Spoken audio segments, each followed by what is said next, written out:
دوستو یاد رکھنا، تگڑا اور مضبوط جوان پتہ کون ہوتا ہے؟ جس کی نظریں پوری طرح اس کے کنٹرول میں ہوں۔ یہ علامت جوانی ہے۔ جس آدمی کا پوری طرح، دو لوگ دنیا میں کبھی کوئی کارنامہ سر انجام نہیں دے سکتے، ایک جو حرام کھاتا ہو، ایک جس کی نظر ناپاک ہو۔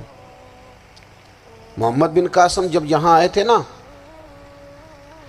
تو ایک دن بڑے پریشان تھے، تو ایک بزرگ کہنے لگے آپ کیوں پریشان ہیں؟ کہنے لگے راجہ دہر سے مقابلہ ہے اور ہماری فوج تو سندھ کے رستے بھی نہیں جانتی، زبان بھی نہیں جانتی، لڑیں گے کیسے؟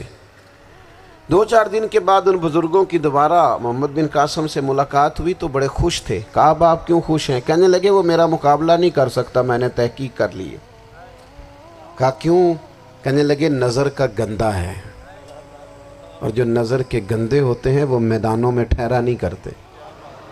میدان کے لیے نکلنے کے لیے پاک جوانی کی ضرورت ہوتی، تطہیر مزاج ہونا ضروری ہوتا ہے، پاکیزہ افکار اور سچی اور سچی ستھری سوچوں کا ہونا ضروری ہوتا ہے۔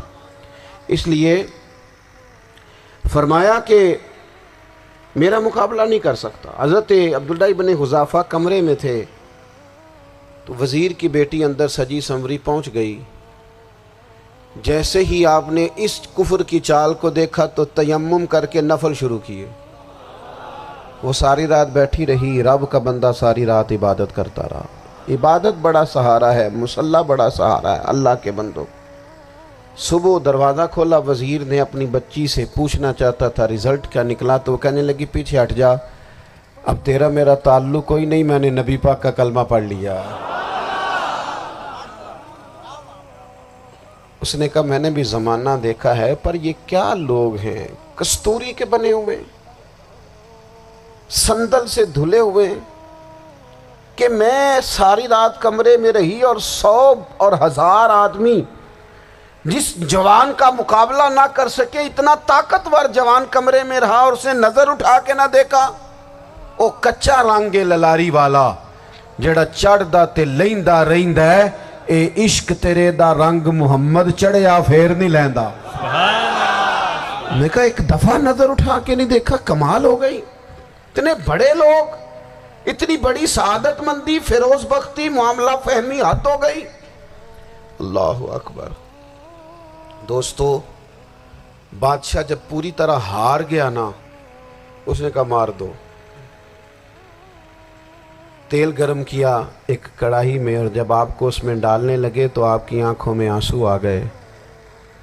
بادشاہ کا خیال ہوا شاید نرم ہو گئے ہیں، کہنے لگا روئے کیوں؟ فرمانے لگے سوچتا ہوں جان ہی ایک ہے، کتنا مزہ ہے اس کی راہ میں جان دینے کا، کتنی لذت ہے اس کے نام پر مرنے میں، کتنا لطف ہے۔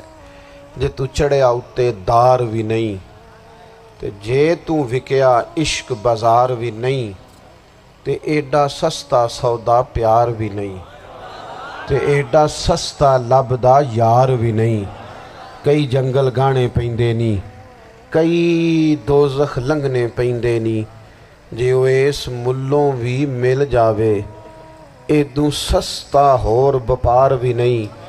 تے کچھ سمجھ نہ آوے لوکاں نوں وہ کادے نال شہید کرے، ڈٹھی یار دے ہاتھ تلوار بھی نہیں، پر او دا خالی جاندہ وار بھی نہیں۔ کہنے لگے ایک جان ہے نا، تو دل کرتا ہے ہزاروں ہوتی تو ایک ایک کر کے محبوب کے نام پہ قربان کرتا، جب میرے پاس ہے ہی ایک، کروں کیا؟ حضرت عبداللہ ابن حذافہ رضی اللہ تعالیٰ عنہ جب روئے اور بادشاہ نے یہ بات سنی، تو بادشاہ اٹھ کے کھڑا ہو گیا، سارے وزیروں مشیروں کو کہنے لگا تم نے کہا تھا نا بندہ ضائع کرنے والا نہیں، یہ بھی ضائع کرنے والا نہیں۔ کہنے لگا میرا ماتھا چومو، تم جیسے لوگوں کو قتل نہیں کرنا چاہیے، آزاد کرنا چاہیے۔ عزیز اپنی زندگی سے نا یہ بہت زیادہ ہرس، ہوس، طمع، اور یہ کسی بات کی بھی ہو، ہرس صرف پیسوں کی نہیں ہوتی ہے، شہرت کی بھی ہوتی ہے، یہ بیماری انسان کو اقتدار کی بھی ہوتی ہے، تعریف کی بھی بیماری ہوتی ہے، یہ سارے نقص ہوتے ہیں لوگوں کو، اور معاذ اللہ بعض جبوں کبوں کے اندر بھی ہوتے ہیں، وہاں بھی پنپتے ہیں۔ اپنی زندگی جب تک اس سادگی میں نہیں لاؤ گے جو رسول پاک نے عطا فرمائی ہے، جب لوگ آسانیوں میں پوری طرح الجھ گئے تو پھر وہ دور ہوئے اور کفر چڑھ گیا۔ دوسری بات، اللہ کے محبوب صلی اللہ تعالی علیہ وسلم کی محبت ہم سے تقاضا کرتی ہے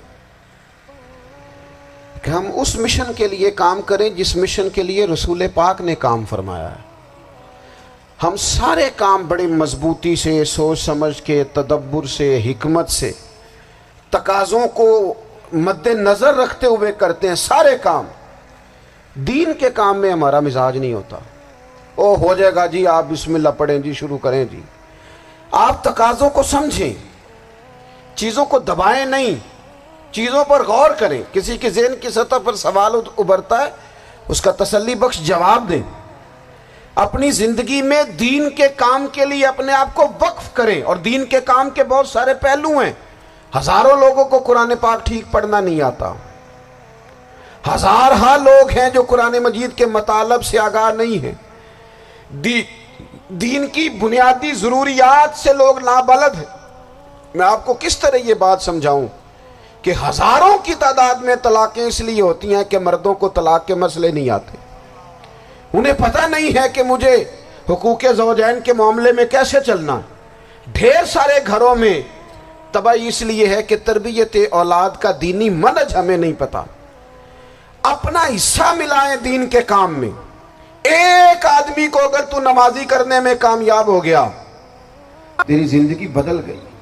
وہ دین بیزار لوگ جو ہمارے بیچ بیٹھ کے ہماری نوجوان نسل کو پگڑی اور داڑھی کا نام لے کے بنیادی طور پر دین سے دور کرتے، ایسے نوجوانوں کو دین کا پیغام محبت دے کر دین کے قریب کرنا ہماری ڈیوٹیوں کا حصہ ہے۔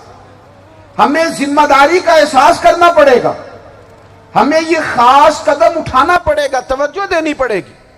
مساجد، مدارس، میں آپ سے عرض کروں، اتنی ڈٹ کے مخالفت ہوتی ہے نا مدرسوں کی، اتنی ڈٹ کے۔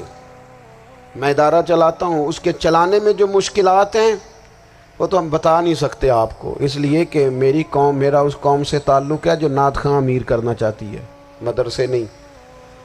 ہاں، نقیب خطیب پیدا کرنا چاہتی ہے، شعر و شاعری کی زندگی کو پروان چڑھانا چاہتی ہے۔ فقط ہمارا ان لوگوں سے تعلق ہے جو لاکھوں کروڑوں روپیہ محافل پہ لگائیں گے، اور قاری صاحب بیچارے اگر مسجد کا کوئی ہونے والا کام کسی وقت بتا دیں گے تو وہ بڑی مشکل آ جائے گی ان کے لیے۔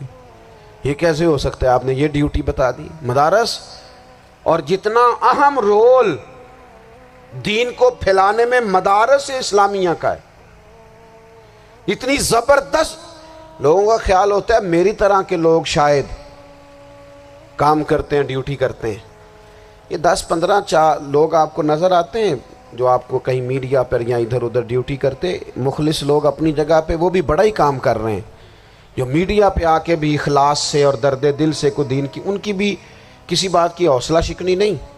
لیکن ہزارہا اساتذہ جو مدارس میں بیٹھ کے پڑھاتے ہیں، جنہوں نے وہ سارے لوگ تیار، آپ سمجھ نہیں سکتے کتنا بڑا کام۔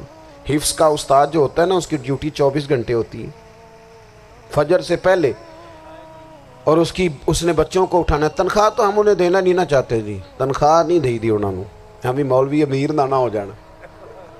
مولوی نو تے سوٹ بھی 27ویں والی رات دے ہے تاکہ کدھر سوان کے عید والے دن پا نہ لوے، چونکہ 27ویں تو بات تے درزی پھڑتا ہی کوئی نہیں، کیوں حضرت؟ ایسے ہی ہے نا، اس وقت تو نہیں نہ لیتا۔ تو ہم چاہتے ہیں مولوی ہماری مرضی کے ہماری طرح کا سوٹ نہ پہن لے۔ مدارس کی مضبوطی، آپ یہ دیکھ لیں، یہ صلاح الدین ایوبی کا تعلق بھلا کس چیز سے تھا؟